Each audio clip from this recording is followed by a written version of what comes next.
الحمدللہ رب العالمین والصلاة والسلام علی رسولہ الامین وعلی آلہ واصحابہ اجمعین، اما بعد۔ محترم بزرگوں، عزیز بھائیوں، پیارے بچوں، السلام علیکم ورحمۃ اللہ وبرکاتہ۔ اعوذ باللہ السمیع العلیم من الشیطان الرجیم، بسم اللہ الرحمن الرحیم۔ شہر رمضان الذی انزل فیہ القرآن ہدی للناس وبینات من الہدی والفرقان۔ صدق اللہ العظیم وصدق رسولہ النبی الکریم ونحن علی ذلک من الشاہدین۔ ساری تعریف سزاوار ہے اللہ رب العالمین کے لیے، جو میرا اور آپ کا اور اس پوری کائنات کا تنہا خالق، مالک، رازق اور پروردگار ہے، اور ہزاروں لاکھوں صلاۃ و سلام ہو اللہ کے آخری نبی حضرت محمد مصطفیٰ صلی اللہ علیہ وسلم پر، جنہوں نے اللہ کا آخری پیغام اللہ کے بندوں تک پہنچایا اور اس کا حق ادا کیا۔ معزز سامعین، رمضان کا مبارک مہینہ قریب آتا چلا جا رہا ہے، اور اس کی تیاریوں میں ہم لوگ مصروف ہیں۔ اور یہ مہینہ جو اتنا خاص ہے، تو اس کی خصوصیت کی وجہ اللہ تعالیٰ نے قرآن مجید میں جو بیان کی ہے، اس کی آیت میں نے آپ کے سامنے ابھی تلاوت کی کہ شہر رمضان الذی انزل فیہ القرآن۔ رمضان کا مہینہ وہ مہینہ ہے جس کے اندر قرآن نازل ہوا۔ ہدی للناس، سارے انسانوں کے لیے ہدایت، وبینات من الہدی والفرقان، اور ہدایت کو کھول کھول کر بیان کرنے والی، تاکہ ہمیں آسانی سے سمجھ میں آ جائے، اور فرقان یعنی کہ حق اور باطل میں واضح فرق کرنے والی وہ کتاب اللہ تعالیٰ نے اس مہینے میں نازل کی۔ تو عزیز ساتھیوں، یہ ہدایت اس دنیا کی زندگی میں عمل کرنے کے لیے اور اس دنیا کی زندگی کو کامیاب بنانے کے لیے ہے، اور پھر جب ہم یہاں سے اپنی آخری منزل کی طرف چلے جائیں گے تو وہاں پر بھی کامیابی حاصل کرنے کا جو نسخہ ہے وہ اس کتاب کے اندر اللہ تعالیٰ نے بتایا۔ اور آخرت کی کامیابی دنیا میں اللہ کو مان کر اور اللہ کی دی ہوئی ہدایت کے مطابق زندگی گزارنے پر ہی اس کا انحصار ہے۔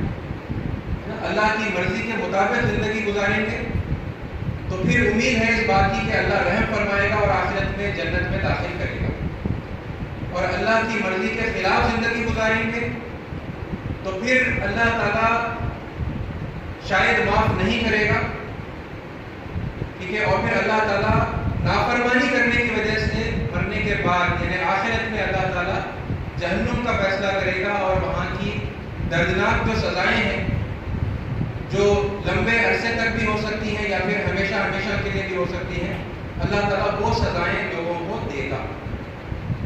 تو عزیز ساتھیوں، ہدایت میں سے ایک پہلو کے اوپر جس پر ہمیں عمل کرنا ہے، آپ کے سامنے انشاءاللہ مختصر اس جمعہ کے موقع کے اوپر آپ کے سامنے رکھوں گا میں۔ دیکھیے، اس وقت پوری دنیا میں امن کی بہت خاص ضرورت ہے، پیس ہے نا، اور آئے دن ہم دیکھتے جا رہے ہیں کہ کیسے دنیا بھر میں فساد بڑھتا جا رہا ہے، اور ہمارے ملک ہندوستان میں بھی فساد بڑھتا چلا جا رہا ہے، ٹھیک ہے۔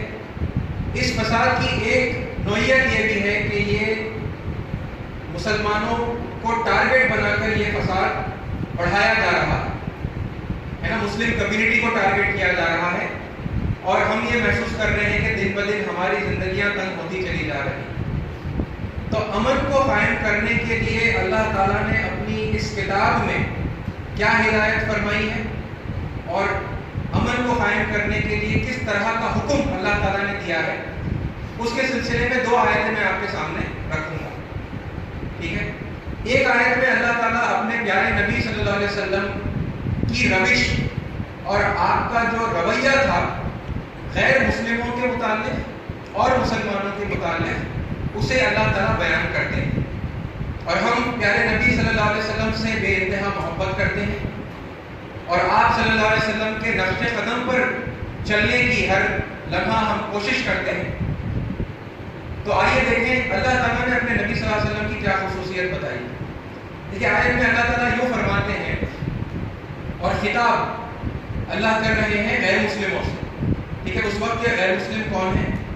اللہ کے نبی صلی اللہ علیہ وسلم کے سامنے تین بڑے بڑے گروہ جو تھے, مشرکین مکہ, ٹھیک ہے, مکہ کے لوگ جو مشرک تھے, اور پھر یہودی تھے اور نصارہ, ٹھیک ہے, جیوز اور کرسچنز. یہ دو تین بڑے بڑے گروہ تھے جن سے نبی کریم صلی اللہ علیہ وسلم مخاطب تھے. اللہ تعالیٰ ان گروہوں سے مخاطب ہو کر اپنے نبی کا تعارف پیش کر رہا ہے. دیکھیے کیسے الفاظ ہیں. لقد جاءکم رسول من انفسکم, در حقیقت تمہارے پاس رسول آ گئے ہیں جو تمہیں میں سے ہیں. ٹھیک ہے, اب یہ غیر مسلموں سے اللہ بتا رہا ہے اوکے کہ رسول کیسے ہیں یہ رسول. تو رسول کے سلسلے میں ایک بات جو سب سے پہلی بات اللہ تعالیٰ یہاں فرما رہے ہیں کہ من انفسکم, وہ رسول تمہیں میں سے ہے. حالانکہ وہ لوگ کون ہیں؟ وہ شرک کرنے والے لوگ ہیں, وہ یہودی ہیں جو گمراہ ہو گئے ہیں, موسیٰ علیہ السلام کی تعلیمات پر عمل نہیں کر رہے, وہ عیسائی ہیں جو گمراہ ہو گئے ہیں, عیسیٰ علیہ السلام کی تعلیمات پر عمل نہیں کر رہے. اللہ کی نافرمانی کرنے والوں کو اللہ بتا رہا ہے کہ در حقیقت رسول تمہارے پاس آ گئے ہیں من انفسکم, تمہیں میں سے ہیں وہ رسول, یعنی تمہارا اپنا ہے وہ انسان ہے نا, جو تمہیں اللہ کی طرف بلا رہا ہے وہ تمہارا اپنا ہے. تو یہ اپنائیت کا رشتہ اللہ تعالیٰ نے غیر مسلموں سے جوڑ کر نبی کا تعارف کروایا. تو یہاں میرے اور آپ کے لیے سبق یہ ہے کہ یہ جو ہمارے اطراف جو غیر مسلم قوم بستی ہے, ہم انہی میں سے ہیں, ہم انہی میں سے ہیں اور یہ ہمارے اپنے لوگ ہیں. اور ہوا یہ ہے پچھلی کئی صدیوں میں کہ ہمارے رویے کی وجہ سے, ہمارے بیہیویئر کی وجہ سے وہ ہمیں غیر سمجھنے لگے ہیں, اور ان کا ہمارے سلسلے میں یہ خیال کرنا کہ ہم غیر ہیں, اس کی شروعات ان کی طرف سے نہیں ہوئی بلکہ اس کی شروعات ہماری طرف سے ہوئی. اگر ہم اپنا جائزہ لیں تو ہمیں پتہ چلتا ہے کہ ہم ان لوگوں کو غیر قوم کہتے ہیں,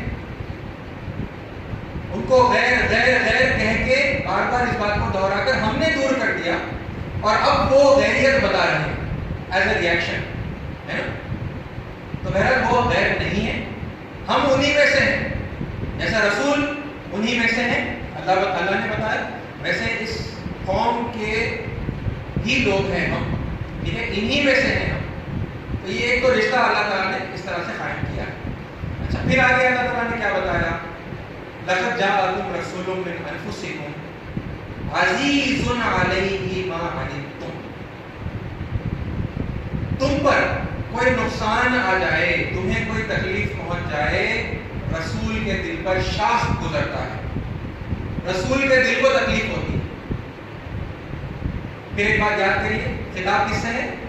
غیر مسلموں سے. اور یہ وہ غیر مسلم ہیں جن میں سے بعض لوگ نیوٹرل ہیں اور بعض لوگ نبی کریم صلی اللہ علیہ وسلم کی مخالفت کر رہے ہیں, آپ کو تکلیف پہنچا رہے ہیں, ہے نا, آپ کے مشن کو اور آپ کو, آپ کے ساتھیوں کو ختم کرنے کی کوشش کر رہے ہیں, آپ کو بدنام کر رہے ہیں اور ہر ممکن طریقے سے تکلیف پہنچا رہے ہیں. ان سے کہا جا رہا ہے کہ یہ رسول کیسا ہے؟ عزیز علیہ ما عنتم, تمہیں کوئی تکلیف پہنچ جائے, رسول کے دل کو تکلیف ہوتی ہے. کیا ہمارے دلوں کو اس وقت تکلیف ہوتی ہے جب غیر مسلموں کو کوئی تکلیف پہنچ جاتی ہے, غیر مسلموں پر مصیبت آتی ہے تو ہمارے دل کو پر شاخ گزرتا ہے؟ یا ہمارا معاملہ یہ ہے کہ اس کے برعکس ہمیں خوشی ہوتی ہے, رسول کے دل کو تکلیف ہو رہی تھی اور ہمارے دلوں کو, یا تو ہمیں کوئی پرواہ نہیں, ہماری اکثریت کا مزاج یہ ہے کہ انڈیفرنٹ, کوئی فرق نہیں پڑتا, ابھی ان میں اچھا رہو برا رہو, ہمارے کیا لینا دینا ہے نا, ڈزنٹ میک اے ڈفرینس, کوئی ہمارے لیے فرق نہیں پڑتا. لیکن اب ایک چیز دیکھنے میں آئی ہے, اور پتہ نہیں مطلب وہ گراؤنڈ ریئلٹی اتنی زیادہ ہے بھی یا نہیں, لیکن سوشل میڈیا ایسا بتایا, سوشل میڈیا پر جو بات آتی ہے وہ ایسے سمجھ میں آتا ہے کہ امت مسلمہ کی اکثریت خوشیاں مسلمس کو نقصان ہو جائے امت مسلمہ خوشیاں منائے، بلکہ ان کو نقصان پہنچانے کی تدبیریں کرتی ہیں، اس کی پلاننگ کرتی ہے نا. جیسا آپ نے دیکھا ہوگا کہ پچھلے کئی مہینوں سے آپ لوگ دیکھتے آ رہے ہیں، ٹھیک ہے، مثال کے طور پر ریلائنس گروپ ہے، ٹھیک ہے، اس کو نقصان پہنچانے کے لیے واٹس ایپ پر میسیجز اور سوشل میڈیا کے اوپر میسیجز آتے ہیں کہ بھائی سب لوگ مل کر جیو کو بائیکاٹ کرو، سب لوگ مل کر ریلائنس کو بائیکاٹ کرو، اتنا بائیکاٹ، ہمارے لیے میسیج کو اتنا شیئر کرو، اتنا شیئر کرو اور اتنا بائیکاٹ کرو کہ مطلب وہ برباد ہو جائے. جبکہ نبی کا حال کیا تھا؟ غیر مسلموں کو تکلیف پہنچ جائے تو نبی کے دل پر گران گزرتا تھا، سخت گزرتا تھا. اور ہم ہیں کہ غیر مسلموں کو نقصان پہنچانے کی تدبیریں کریں، وہ کر رہے نہیں کر رہے میں غلط بات ہے، ٹھیک ہے، کیا کر پا رہے ہیں، کیا ہمارے ہاتھ میں ہے، کتنا لوگوں کو انفلوئنس کر کے نقصان پہنچا ہی دے رہے. ٹھیک ہے، نقصان تو 5 پیسے کا بھی شاید نہیں پہنچا سک رہے ہیں، لیکن ایک اپنی بدنامی ہم کر رہے ہیں اسلام کے مخالف ایک طریقے پر چل کر، کیونکہ اللہ اور اس کے رسول نے یہ رویہ نہیں سکھایا. فرانس میں وہ تصویر بنا کے رسول کہ فرانس کے پروڈکٹس کو بائیکاٹ کرو، ٹھیک ہے، بینکوں میں ایک رول آ گیا بینکوں کو بائیکاٹ کرو، سب جنے 2,000 20,000 روپے نکال لو، اتنے پیسے مسلمان نکال لیں گے کہ وہ پھر بینک جو ہے نا برباد ہو جائیں گے. سب کو برباد کر دینا ہے نا، برباد کرنے کے منصوبے ہمارے پاس عام ہوتے ہیں، سب نہیں کر رہے، لیکن سوشل میڈیا پر یہ باتیں ایسی پھیلتی ہیں، خاص طور پر غیر مسلموں کے گروپ میں ایسے پھیلتی ہیں جیسا کہ سارے مسلمان ایسا ہی سوچتے ہیں، سارے مسلمان ہے نا غیر مسلموں کا نقصان کرنا چاہتے ہیں. بہرحال یہ جتنا کچھ جیسا بھی رویہ ہمارا ہے یہ ہم اپنے بارے میں جانتے ہیں، ٹھیک ہے. اگر یہاں غلطی ہو رہی تھی تو ضرورت اس بات کی ہے کہ ہم اپنے آپ کو درست کر لیں. رویہ ہونا کیا چاہیے کہ انہیں نقصان پہنچے تو ہمیں تکلیف، ہمیں گوارا نہ ہو انہیں کوئی نقصان پہنچنا. پھر آگے اللہ کیا فرماتا ہے، عزیز علیہ ما عنتم حریص علیکم، تمہیں فائدہ پہنچانے کے لیے رسول حریص ہے. ہرس ایک ایسا ورڈ ہے جو نارملی ہم نیگیٹو انداز میں یوزلی مطلب بہت زیادہ استعمال کرتے ہیں نا، ہرس. لیکن نبی کے بارے میں اللہ تعالیٰ بتا رہے ہیں کہ رسول صلی اللہ علیہ وسلم غیر مسلموں کو فائدہ پہنچانے کے لیے کیا تھے؟ حریص. یعنی کسی طرح آف کورس جائز طرح، کوئی ناجائز طریقے سے فائدہ پہنچانے کی بات نہیں کر رہے ہیں، جائز طریقے سے انہیں فائدہ پہنچ جائے. اس کے رسول اللہ صلی اللہ علیہ وسلم خالی تمنا کر کے نہیں بیٹھتے تھے بلکہ حریص تھے، بے انتہا مطلب شدت سے اس بات کی تمنا کرتے تھے اور کوشش کرتے تھے، ٹھیک ہے، محنت کرتے تھے، جو کچھ بس میں ہوتا وہ کر ڈالتے تھے کہ ان لوگوں کو فائدہ پہنچے. کیا ہمارا رویہ ویسا ہے کہ نبی کے نقش قدم پر چلنا ہے نا ہمیں؟ ورنہ پھر کیا مطلب ہے امتی کہلانے کا، نبی کریم صلی اللہ علیہ وسلم کے نام لیوا ہونے کا کیا مطلب ہے نا؟ کریں گے حرکتیں ساری الٹی اور نام لیں گے نبی کا، تو پھر ہوگا وہی نا جو اب اس وقت ہو رہا ہے کہ نبی بدنام ہو رہا ہے. ہماری الٹی سیدھی حرکتوں کی وجہ سے نبی بدنام ہو رہا ہے، نبی کا دین بدنام ہو رہا ہے، کیونکہ لوگ ہمیں دیکھ کر اندازہ لگانے کے اچھا بھی ان کے نبی کی تعلیم پر یہ چل رہے ہیں، اسی لیے ہے نا اتنی نفرت اور اتنی مطلب ایسا ماحول انہوں نے بنایا. حریص علیکم، انہیں فائدہ پہنچ جائے، اس کے نبی حریص تھے مجھے اور آپ کو ان لوگوں کو فائدہ پہنچانے، یعنی نام لے کر ٹھیک ہے ہندوؤں کو فائدہ پہنچانے کے لیے اپنے دل میں حرص پیدا کریں. اگر پہلے سے ہے تو آپ قابل مبارکباد ہیں، نہیں ہے تو پیدا کریے حرص. اور پھر اور اس میں اگر خصوصی نام لے کر، کیونکہ نفرتیں جس طریقے سے نام لے کر ہے نا دلوں میں بیٹھی ہوئی ہیں، ٹھیک ہے، RSS کو فائدہ پہنچانے، BJP کو فائدہ پہنچانے، کانگریس کو فائدہ پہنچانے، پھر چاہے وہ جو بھی ہو ان کو فائدہ پہنچانے، کیونکہ اللہ کے نبی صلی اللہ علیہ وسلم نے کیا کیا تھا ایسے ہی کیا ہے نا. اور واقعات سنانے کا موقع نہیں ہے کیونکہ آج کافی تاخیر سے ہم نے بات شروع کی، ٹھیک ہے، ورنہ آپ کو میں اشارے میں اگر آپ کو کہہ دوں مکے میں قحط آ گیا تھا، نبی کریم صلی اللہ علیہ وسلم مدینہ ہجرت فرما چکے تھے، مکے میں مشرکین بچے ہوئے تھے زیادہ تر، قحط آ گیا، بارش نہیں ہوئی، فاقے کی نوبت آ گئی، یعنی بھوک سے مر جانے کی نوبت آ گئی. تو ابو سفیان، کون ہے ابو سفیان؟ اس وقت مشرکوں کے سردار، نبی کریم صلی اللہ علیہ وسلم کے پاس یہ عرضی لے کر آئے، ریکویسٹ لے کر آئے کہ پلیز دعا کر دیجیے بارش ہو. حالانکہ دشمنی ہے، ان کی نفرت اور یعنی دشمنی کی وجہ سے نبی کو قتل کرنے کی وجہ سے نبی صلی اللہ علیہ وسلم ہجرت کرے. اور جب وہ پریشان ہو گئے